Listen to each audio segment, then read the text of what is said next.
बिस्मिल्लाहिर्रहमानिर्रहीम। अस्सलाम वालेकुम। Welcome back to my channel Quranic discourse और मैं हूं शकीला लियाकत।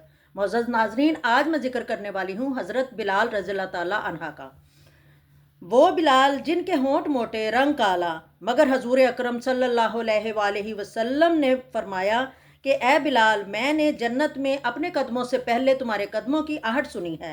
वो बिलाल जो हबशी नस्ल के थे, लेकिन मगर जब इस्लाम कबूल किया तो सैयदना सदीक़ अकबर जैसे जलीलुल कदर सहाबी आपको अपना सरदार कहकर बुलाते थे। आज हम बात करेंगे इन्हीं हज़रत बिलाल रज़ियल्लाहु ताला अन्हा की। आपका शजरा नसब क्या है? हबशी बिलाल से सैयदना बिलाल का सफ़र कैसे तय किया? आपका नाम बिलाल, कुनियत अबू अब्दुल्ला और वालिद का नाम रबा और वालदा का नाम हमामा था। आप रज़ियल्लाहु ताला अन्हा की आवाज़ बुलंद और बारोब थी।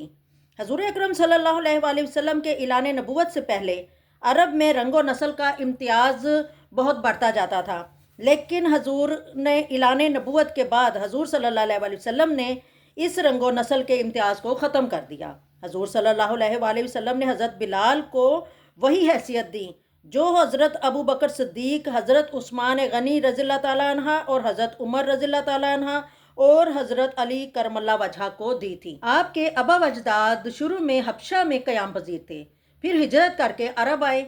आप पैदाइशी ग़ुलाम थे। आपने अपनी ज़िंदगी के 28 बरस ग़ुलामी में गुजारे। ये सरज़मीन अरब का वो दौर था जब इंसान इखलाकी पुश्तियों की गहराइयों में गिरा हुआ था और इसमें गुमराही मुसल्लत थी।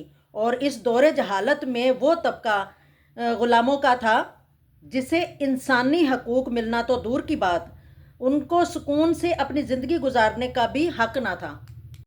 हज़रत बिलाल उमैया बिन खल्फ के ग़ुलाम थे। वो अपने आका की बकरियां चराने पहाड़ पर जाते थे।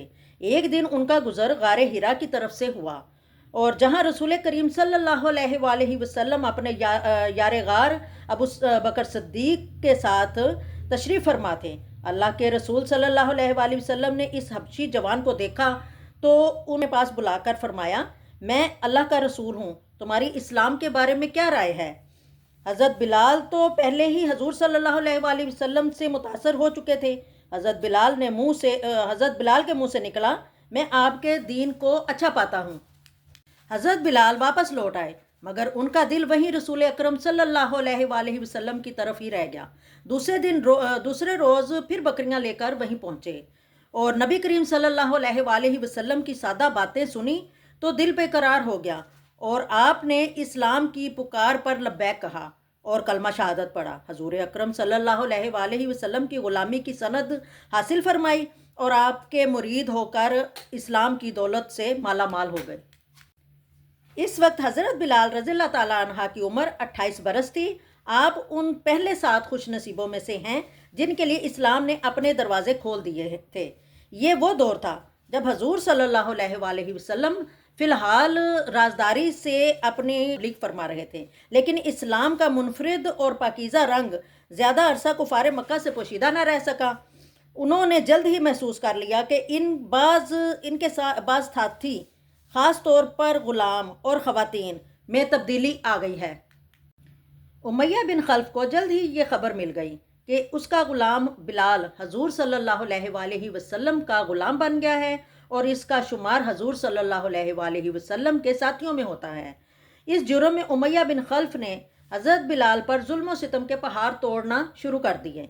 उमैया हज़रत बिलाल को तांबे की तरह तपती ज़मीन पर लिटाता और ऊपर भारी पत्थर रख देता, जलते अंगारों पर लिटाता। आपके बदन की चर्बी पिघल पिघल कर अंगारों को बुझा देती, मगर आप की ज़बान से आहत आहत निकलता। उमैया उन्हें कहता कि तू मोहम्मद सल्लल्लाहु अलैहि वसल्लम के खुदा को मानना छोड़ दे। सितम पेशा मुशरिकीन में से उमैया बिन खल्फ सबसे ज़्यादा पेश था। इसने नित नए तरीके इख्तियार करके आपको तकलीफ़ें देना शुरू कर दी। कभी गाय की खाल में लिपटा देता, कभी लोहे की ज़रा पहना कर धूप में बिठा देता और कभी कहता कि मोहम्मद के खुदा को छोड़ दे। लेकिन इस वारिफ्ता तौहीद की ज़बान से सिर्फ आहत आहत की आवाज़ निकलती और कुछ नहीं। हत्ता कि लाख अजियतें मिलने के बावजूद آپ کے دل میں محبوب خدا کی محبت کم نہ ہوئی، کیونکہ آپ ایک سچے عاشق کے رسول تھے۔ حضرت عمر بن عاص فرماتے ہیں کہ میں نے حضرت بلال کو اس حالت میں دیکھا کہ امیہ نے بلال کو ایسی تپتی ہوئی زمین پر لٹا رکھا تھا کہ جس پر اگر گوشت رکھ دیا جاتا تو وہ بھی جل جاتا، لیکن اس حالت میں بھی حضرت بلال اللہ کے سوا کسی دوسرے معبود کا انکار کرتے رہے۔ امیہ نے طیش میں آ کر حضرت بلال کے گلے میں رسی ڈالی اور انہیں مکے کے شریر لڑکوں کے حوالے کر دیا۔ وہ بدبخت لڑکے آپ کو مکہ کی وادیوں میں گھسیٹتے اور تپتی ہوئی انگارہ ریت پر اوندھے منہ لٹا دیتے اور آپ پر پتھروں کا ڈھیر لگا دیتے، لیکن عاشق رسول صلی اللہ علیہ وآلہ وسلم نے اسلام اور سرکار دو عالم صلی اللہ علیہ وآلہ وسلم کا دامن پھر بھی نہ چھوڑا۔ آپ پر ظلم و ستم کا یہ سلسلہ کافی عرصہ تک جاری رہا۔ یار غار حضرت ابوبکر صدیق نے آپ پر ظلم ہوتے دیکھا تو ان سے نہ رہا گیا۔ وہ امیہ کے پاس گئے اور کہا کہ اس ایک بے قصور انسان پر اتنا ظلم و ستم مت کرو، اگر وہ ایک خدا کی عبادت کرتا ہے تو تمہارا اس میں کیا نقصان ہے، اور تم اس کے ساتھ احسان کرو گے تو وہ احسان آخرت میں تمہارے کام آئے گا۔ امیہ نے حقارت سے کہا، میں تمہارے خیالی یوم آخرت کا قائل نہیں ہوں، میرے جو جی میں آئے گا میں وہی کروں گا۔ حضرت ابوبکر صدیق نے پھر اسے بڑے تحمل سے سمجھایا کہ تم طاقتور ہو، اس مظلوم پر اتنا ظلم ٹھیک نہیں، تم عربوں کی قومی روایت پر دھبا مت لگاؤ۔ تو امیہ نے کہا کہ تم اس کالے غلام کے اتنے ہی ہمدرد ہو تو اسے خرید کیوں نہیں لیتے؟ حضرت ابوبکر نے اسے آزاد کروا لیا۔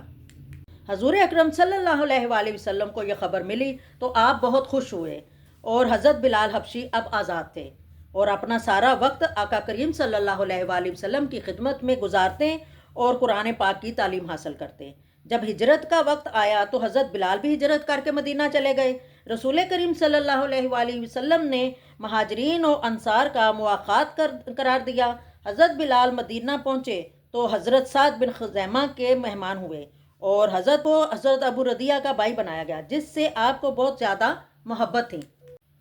عہد عمر فاروق میں حضرت بلال نے شامی مہم میں شرکت کا ارادہ کیا تو حضرت عمر فاروق نے کہا، بلال تمہارا وظیفہ کون وصول کرے گا؟ تو آپ نے کہا، ابو ردیہ، کیونکہ حضور اکرم صلی اللہ علیہ وآلہ وسلم نے جو میرا اور ان کا برادرانہ رشتہ قائم کیا ہے وہ اب کبھی نہیں ٹوٹ سکتا۔ پھر جب مدینہ منورہ میں اسلامی حکومت قائم ہوئے، 1 سال کا عرصہ گزر گیا تو سوال اٹھا کہ لوگوں کو نماز کے لیے بلانے کے لیے کون سا انداز اپنایا جائے، تو سب نے اپنی اپنی رائے دی۔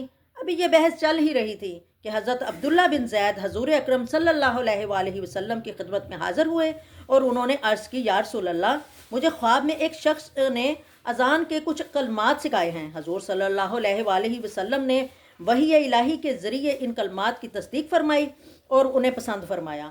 آپ نے حضرت بلال کو حکم دیا کہ اذان دو، اور اذان دینے کا طریقہ بھی سکھا دیا۔ اس طرح حضرت بلال اسلام کے پہلے مؤذن ہوئے۔ حضرت بلال کی آواز بہت دلکش اور بلند و بالا تھی۔ ان کی ایک صدا توحید کے متوالوں کو بے چین کر دیتی تھی۔